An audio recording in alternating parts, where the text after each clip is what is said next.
नमस्कार। आज के इस खास विश्लेषण में हम एक बहुत ही दिलचस्प और जरूरी विषय पर बात करने वाले हैं। हम बात कर रहे हैं भारत के हेल्थ केयर सेक्टर में हो रहे तेजी से बदलाव की, खासकर नॉन कम्युनिकेबल डिजीज या एनसीडीज के बढ़ते मामलों की। और सबसे जरूरी बात, हम आज ये भी देखेंगे कि कैसे हमारी सदियों पुरानी प्रिवेंटिव हेल्थ प्रैक्टिस आज के मॉडर्न मरीजों को एक लंबी, खुशहाल और सेहतमंद जिंदगी दे सकती हैं। तो चलिए आज के हमारे एजेंडे पर एक नज़र डालते हैं। हम भारत के एपिडेमियोलॉजिकल ट्रांजिशन और डेमोग्राफिक हेल्थ डिवाइड से शुरू करेंगे। फिर समझेंगे साउथ एशियन फिनोटाइप को और उसके बाद देखेंगे कि हमारे प्राचीन निवारक ढांचे और पारंपरिक आदतें एक सस्टेनेबल हेल्थ ब्लूप्रिंट बनाने में कैसे मदद कर सकती हैं। शुरुआत करते हैं हमारे पहले सेक्शन से, भारत का एपिडेमियोलॉजिकल ट्रांजिशन।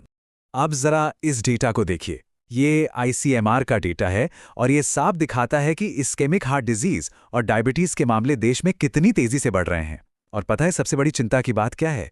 ये मामले उन कम विकसित राज्यों में ज्यादा तेजी से बढ़ रहे हैं जो पहले से ही संक्रामक बीमारियों के भारी बोझ तले दबे हुए हैं। मतलब हेल्थ केयर सिस्टम के लिए ये एक तरफ कुआं और दूसरी तरफ खाई वाली स्थिति है। और अगर नंबर्स की बात करें तो जरा इस आंकड़े पे गौर कीजिए। 6.5 करोड़, जी हां 65 मिलियन। 1990 से 2016 के बीच भारत में डायबिटीज के मरीजों की संख्या 2 करोड़ 60 लाख से सीधा जंप मारकर 6.5 करोड़ हो गई है। ये कोई मामूली धात नहीं है, ये एक बहुत बड़ा मेटाबॉलिक संकट है जिसे हम क्लिनिकल फील्ड में बिल्कुल नजरअंदाज नहीं कर सकते। शारीरिक बीमारियों से हटकर अगर हम मेंटल हेल्थ की बात करें तो तस्वीर और भी डराने वाली है। 37% पूरी दुनिया में महिलाओं की आत्महत्या के जितने भी मामले होते हैं उनमें से 37% अकेले भारत में हैं। ये हमारी डेमोग्राफिक वल्नरेबिलिटी का एक बहुत ही सीरियस इंडिकेटर है जिस पर तुरंत ध्यान देने की जरूरत है। तो अब आगे बढ़ते हैं हमारे दूसरे सेक्शन की तरफ, द डेमोग्राफिक हेल्थ डिवाइड। अब ये टेबल काफी कुछ साफ कर देती है। ये सैंपल रजिस्ट्रेशन सिस्टम का डेटा है। देखिए, महिलाएं पुरुषों से औसतन ज्यादा जीती हैं, लेकिन जैसा कि हमने अभी पिछले आंकड़े में देखा, मेंटल हेल्थ का सबसे ज्यादा बोझ उन्हीं पर है। और जरा बुनियादी ढांचे के इस अंतर को भी देखिए। यूपी जैसे राज्यों में शहरी और ग्रामीण जीवन प्रत्याशा के बीच 4.2 साल का बड़ा फासला है। वहीं दूसरी तरफ केरल ने इस अंतर को लगभग खत्म सा कर दिया है। तो प्रिवेंटिव केयर में जनसांख्यिकी और लोकेशन का असर बिल्कुल साफ नजर आता है। चलिए अब इन सब आंकड़ों के पीछे की बायोलॉजी को समझते हैं हमारे तीसरे सेक्शन में, द साउथ एशियन फिनोटाइप। हम क्लिनिकल फील्ड वालों के लिए इस साउथ एशियन फिनोटाइप को समझना लिटरली गेम चेंजर है। होता क्या है कि हम भारतीयों में पेट की चर्बी यानी एब्डोमिनल फैट ज्यादा होता है और मसल मास कम। इसका सीधा सा मतलब यह है कि अगर हमारा बीएमआई कम भी हो तब भी हमें वेस्टर्न लोगों के मुकाबले टाइप 2 डायबिटीज और दिल की बीमारियों का खतरा कहीं ज्यादा होता है। और ऊपर से हमारी आजकल की लाइफस्टाइल, दिन भर डेस्क पर बैठना और प्रोसेस्ड खाना, ये तो हमारे जेनेटिक्स के लिए एक मेटाबॉलिक टाइम बम की तरह काम कर रहा है।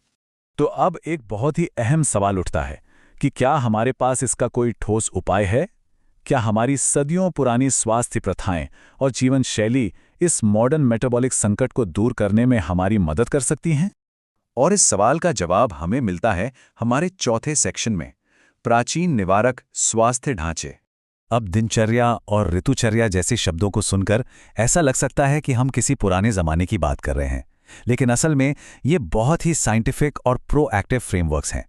दिनचर्या हमारे शरीर को नेचर की बायोलॉजिकल घड़ी के साथ अलाइन करती है और ऋतुचर्या हमें मौसम के हिसाब से खुद को ढालना सिखाती है।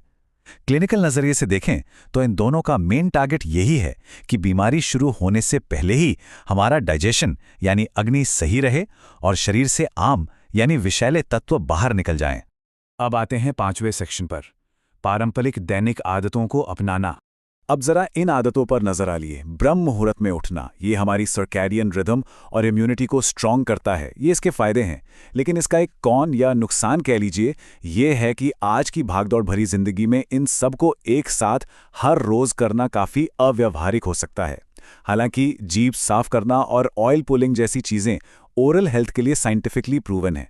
मिताहार हमें पोषण देता है और अभ्यंग यानी तेल मालिश हमारा स्ट्रेस कम करती है।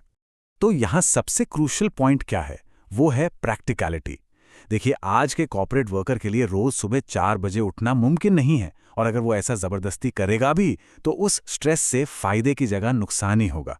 इसलिए कठोर नियमों के बजाय छोटे छोटे निरंतर बदलाव ज़्यादा असरदार होते हैं। एक फिक्स स्लीप शेड्यूल और सुबह बस 10 मिनट का माइंडफुलनेस रूटीन, यकीन मानिए ये छोटी चीज़ें मेंटल बैलेंस, खुशी और लंबी उम्र के लिए कमाल के रिजल्ट्स दे सकती हैं। और इसी के साथ हम आते हैं अपने आखिरी सेक्शन पर। 6. एक स्थायी स्वास्थ्य ब्लूप्रिंट। हम सब जानते हैं कि बेहतर मेडिकल इंफ्रास्ट्रक्चर बहुत ज़रूरी है, जैसे केरल का यूनिवर्सल केयर मॉडल या ओडिशा का रूरल आउटरीच। लेकिन सच कहूँ तो सिर्फ इंफ्रास्ट्रक्चर काफ़ी नहीं है। लॉन्ग टर्म में अगर हमें एनसीडीज़ को रोकना है तो हर घर में हर इंसान को अपनी डेली लाइफ में इन प्रिवेंटिव आदतों को अपनाना ही पड़ेगा। चलिए देखते हैं कि ये सब एक साथ कैसे काम करता है। ये एक बहुत ही प्रैक्टिकल स्टेप बाय स्टेप रणनीति है जिसे हम क्लिनिकल प्रैक्टिस में अपने मरीजों को दे सकते हैं। पहला स्टेप, अपनी नींद को नेचुरल रिदम के साथ अलाइन करें। दूसरा, सुबह की क्विक ओरल हाइजीन अपनाएं। तीसरा, अपने जेनेटिक्स के हिसाब से मिताहार यानी माइंडफुल ईटिंग करें। और चौथा, शाम को थोड़ा रिलैक्स करने के लिए किसी वेलनेस ऐप की मदद से थोड़ा ध्यान या अभ्यंग करें। यह सिंपल सी अप्रोच मरीजों की खुशी और उनकी उम्र दोनों बढ़ाने में बहुत कारगर है। तो अंत में मैं आपको इस विचार के साथ छोड़ना चाहूँगा।